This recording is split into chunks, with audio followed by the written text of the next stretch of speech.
नमस्कार दोस्तों, मैं दिग्विजय सिंह आप सबका बहुत स्वागत करता हूं दिग्विजय इकोनॉमिका में। कैसे हैं आप लोग और कैसे चल रही है आपकी जीत की तैयारी। दोस्तों, मैं पब्लिक फाइनेंस को टैकल कर रहा हूं और मैं बजट शुरू करने वाला हूं।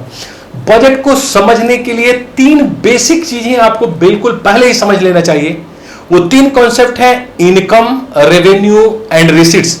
इस छोटे से वीडियो में मैं आपको क्लियर करूंगा इन तीनों में क्या अंतर है। देखने में एक ही तरह के कॉन्सेप्ट लगते हैं, इनकम आय, रेवेन्यू राजस्व, रिसीट्स और प्राप्तियां। वीडियो को बिल्कुल ध्यान से अंतिम तक देखिए ताकि ये कॉन्सेप्ट आप क्लियर समझ सकें, ताकि आने वाले समय में लेक्चर्स में आपको कोई प्रॉब्लम्स ना हो। दिग्विजय इकोनॉमिका को अगर आपने अब तक सब्सक्राइब नहीं किया है तो दिग्विजय इकोनॉमिका को सब्सक्राइब करिए, ताकि जितने भी इकोनॉमिक के करेंट और कॉन्सेप्टुअल लेक्चर्स मैं ले रहा हूं सबसे पहले आप तक पहुंचे। तो दोस्तों, आइए मैं बात करूं कि ये तीन बेसिक कॉन्सेप्ट में क्या फर्क है। पहला शब्द होता है इनकम, और इनकम का हिंदी होता है आय। आय आप जानते होंगे। दूसरा बेसिक शब्द है रेवेन्यू, इसका हिंदी होता है राजस्व। और तीसरा है रिसीट्स, प्राप्तियां। प्राप्तियां तीनों ही शब्द में कुछ ना कुछ मिल रहा है, ऐसा लग रहा है, बट क्या तीनों एक ही है या फिर इन तीनों में किसी तरह का अंतर है? इसी चीज पे मैं पूरी तरह से फोकस करने वाला हूं। दोस्तों, मैं आपको बताऊं, इनकम और रेवेन्यू, आय और राजस्व, लगभग ये दोनों एक ही तरह की चीजें हैं, इसमें कोई अंतर नहीं है। चाहे मैं कहूं मेरी इनकम है, चाहे मैं कहूं मेरी रेवेन्यू है, ये एक ही चीज है। लेकिन ये कॉन्सेप्ट इनकम और रेवेन्यू का बेसिकली रिसीट्स से अलग है। इसका मतलब मैं इनकम कहूं या राजस्व कहूं, ये दोनों एक ही चीज हो गई। चाहे मैं इसको बोलूं आय या फिर कहूं रेवेन्यू। लेकिन आप देखेंगे पब्लिक फाइनेंस में बेसिकली जो शब्द यूज होता है ज्यादा, गवर्नमेंट की इनकम ना कह के हम गवर्नमेंट की रेवेन्यू सब टेक्निकली यूज कहेंगे। जैसे आप ये नहीं कहेंगे कि गवर्नमेंट को इनकम टैक्स से इतनी इनकम हुई, इतनी आमदनी हुई।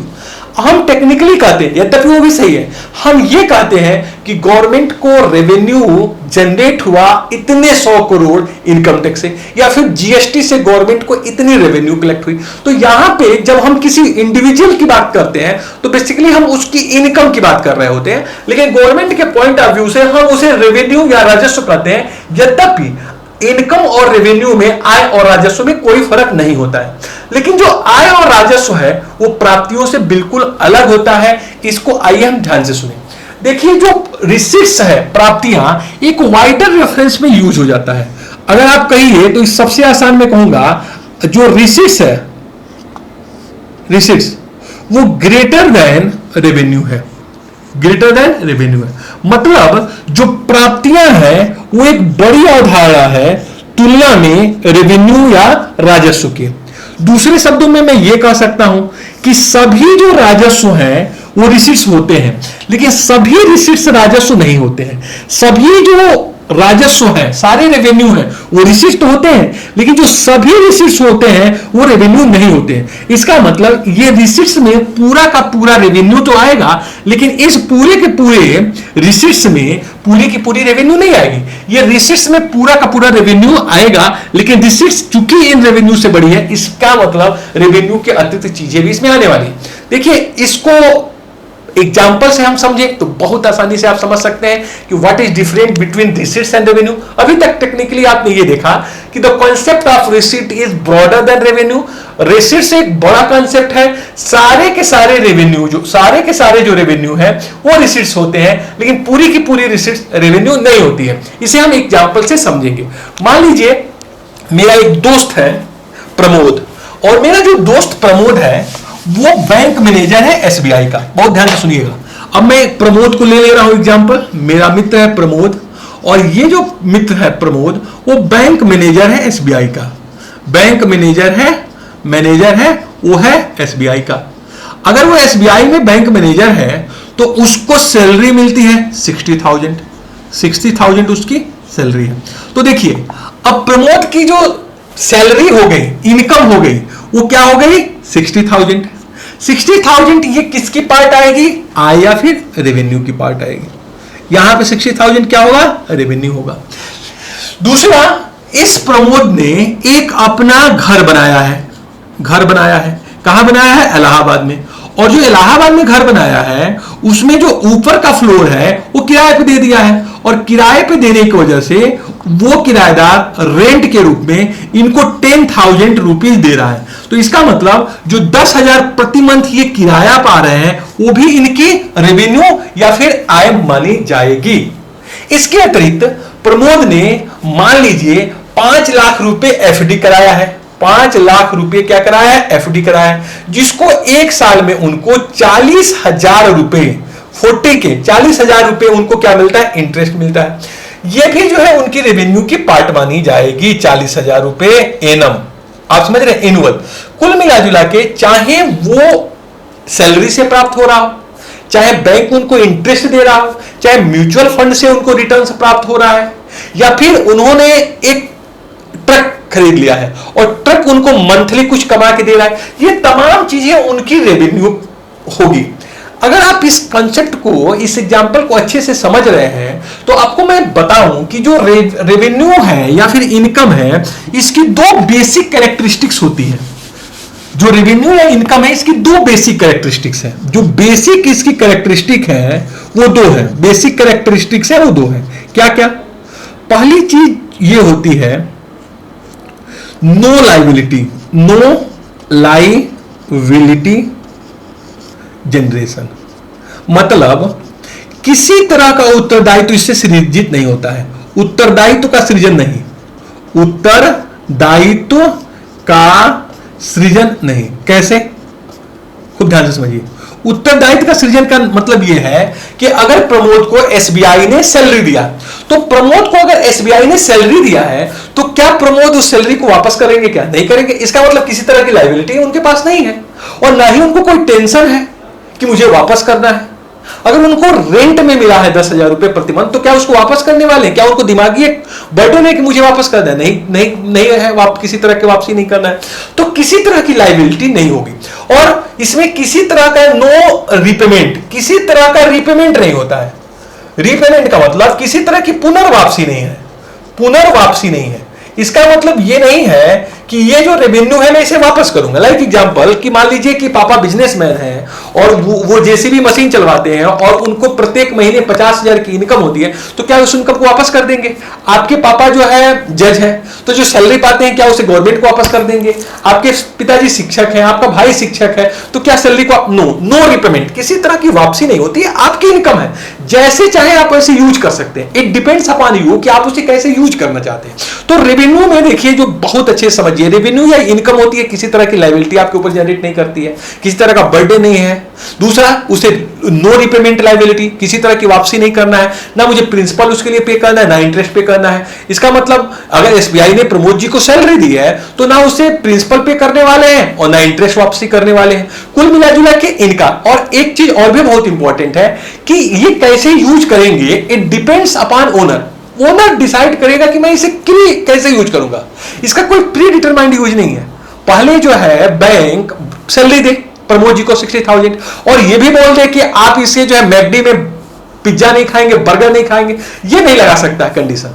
नो, इसमें किसी तरह का अनकंडीशनल है, अनकंडीशनल अर्निंग है। जो रेवेन्यू इनकम है that is the unconditional earning. किसी तरह की इसमें कंडीशंस नहीं होता है। मुझे मिला, वो मेरा है, मैं इसका ओनर हूं, चाहे मैं उसे मैकडी में जाके फ्रेंच फ्राइज खा के खत्म कर दूं, बर्गर खा के खत्म कर दूं, एसबीआई मुझे नहीं रोक सकता है। मैं उसे चैरिटी में दे दूं, मैं कोविड में उसको डोनेट कर दूं पीएम केयर फंड में, मुझे कोई रोक नहीं सकता है। ना तो मेरे ऊपर कोई लायबिलिटी है, ना उसे वापसी करना है। तो इसे हम कहेंगे इनकम या रेवेन्यू। इस एग्जांपल से आप बहुत अच्छे से समझ गए कि इनकम या रेवेन्यू गवर्नमेंट की क्या होती है या किसी इंडिविजुअल व्यक्ति की क्या होती है। अब प्राप्तियां, मैंने कहा कि the terms receipts is wider terms than revenue. जो रिसीट्स है वो एक वाइडर टर्म्स है रेवेन्यू से।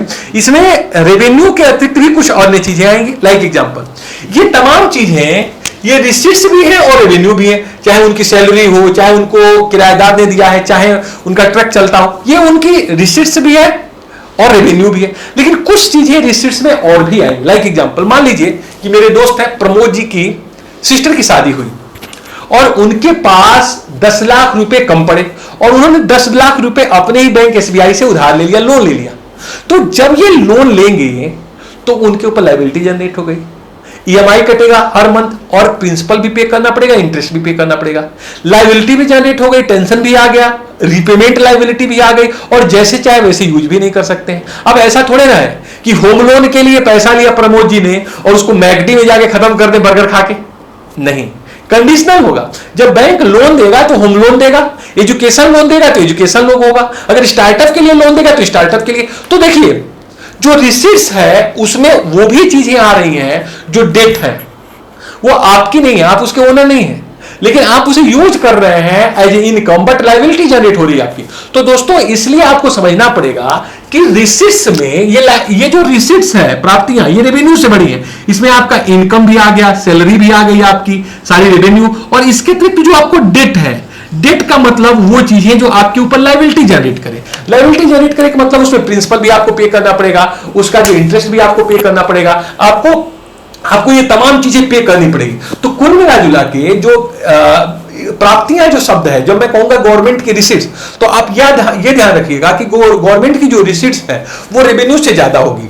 रेवेन्यू गवर्नमेंट की क्या हो जाएगी, टैक्स हो जाएगी, डायरेक्ट टैक्स हो जाएगी, इनडायरेक्ट टैक्स हो जाएगी गवर्नमेंट की रेवेन्यू, जीएसटी से प्राप्त होने वाली आय प्राप्त होगी। अगर गवर्नमेंट को रेलवे से फायदा हो रहा है वो आ जाएगा, एनटीपीसी, एचबीसीएल, बीपीसीएल, जो भी गवर्नमेंट के पब्लिक सेक्टर अंडरटेकिंग्स है उसकी जो प्रॉफिट है वो गवर्नमेंट की है। यूनिवर्सिटी से फायदा हो गया, उससे आ गया, गवर्नमेंट को जू चला रही है उससे मिल गया, फीस मिल गया, तमाम तरह की चीजें। बट इसके अतिरिक्त गवर्नमेंट अपने रिसीट्स में डेट भी लेती है, वो जाके रेस्ट ऑफ द वर्ल्ड से लोन मांग लेती है, आईएमएफ वर्ल्ड बैंक से लोन ले सकती है, एक्सटर्नल कमर्शियल बोरोइंग ले सकती है। ये तमाम चीजें मैं आपको आगे बताऊंगा जो गवर्नमेंट के डेट फॉर्म है। तो देखिए जब मैं कहूंगा गवर्नमेंट की रिसीट्स, तो गवर्नमेंट के टैक्स भी आ जाएगी, नॉन टैक्स जो रेवेन्यू के पार्ट है, अतिरिक्त डेट भी आ जाएगी, चाहे वो इंटरनल डेट ले ले, लोगों से, पब्लिक से ले ले, आरबीआई से ले ले, या फिर रेस्ट ऑफ द वर्ल्ड से ले ले, ये तमाम चीजें आ जाएगी। तो दोस्तों आपने सीखा कि जो रिसीट्स है वो ब्रॉडर टर्म्स है रेवेन्यू से, रेवेन्यू के अतिरिक्त डेट भी जो कि किसी गवर्नमेंट के ऊपर लायबिलिटी जनरेट करेगा in terms of principal and interest, उसको इंटरेस्ट भी आपको देना पड़ेगा, प्रिंसिपल भी, ये तमाम चीजें मिलके होती हैं रिसीट्स। और रेवेन्यू जो है वो गवर्नमेंट की अपनी रेवेन्यू है, अपनी इनकम है, जो गवर्नमेंट जैसे चाहे वैसे यूज कर सके। तो दोस्तों यहां पे मैंने इस इंपॉर्टेंट लेक्चर में आपको सिखाया बेसिकली इनकम और रेवेन्यू एक ही चीज है, लेकिन इनकम शब्द बेसिकली एक इंडिविजुअल के होता है, जब गवर्नमेंट के लिए बात करते हैं तो रेवेन्यू शब्द यूज कर सकते हैं, और रिसीट्स जो है वो रेवेन्यू से बड़ा कॉन्सेप्ट है। इसमें रेवेन्यू के साथ साथ बिल्कुल ध्यान से समझिएगा, ऐसा नहीं है कि रिसीट्स में रेवेन्यू नहीं जुड़ा है। मैंने अभी आपको बताया था, ये चीज ध्यान से समझिएगा कि जब मैं कहता हूं, यहां से आपको बिल्कुल क्लियर हो जाएगा कि जब मैं कहता हूं रिसीट्स एंड रेवेन्यू, तो मैंने आपसे एक चीज कहा, बहुत ध्यान से सुनिएगा, कि जो सारा राजस्व है वो प्राप्तियां तो है। देखिए ये वाली चीज, जो सारा रेवेन्यू है, पूरी की पूरी जो रेवेन्यू है वो गवर्नमेंट की प्राप्तियां तो है, लेकिन जो पूरी रिसीट्स है वो रेवेन्यू नहीं है।